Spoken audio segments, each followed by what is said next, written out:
YouTube algorithm secret 90% युट्युबरहरूले एउटा गल्ती गर्छन् र त्यसैले उनीहरूको भिडियो कहिले भाइरल हुँदैन।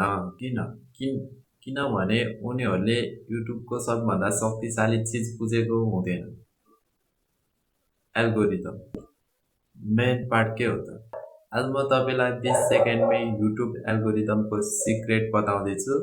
यदि मानिसहरूले तपाईँको भिडियो क्लिक गरेर अन्तिमसम्म हेरे, युट्युबले तपाईँको भिडियोलाई 10 जना होइन, 100 जना होइन, हजारौं मानिसहरूलाई देखाउन थाल्छ। तर यदि मानिसहरूले पहिले 3 सेकेन्डमै स्वाइप गरिदिए भने एल्गोरिदमले तपाईँको भिडियोलाई बिस्तारै रोकिदिन्छ।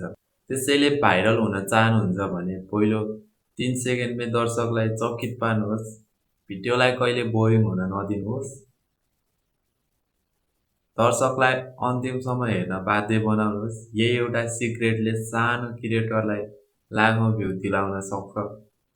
अझ यस्ता युट्युब ग्रोथ टिप्स चाहनुहुन्छ भने सब्स्क्राइब गर्न नबिर्सिनुहोला।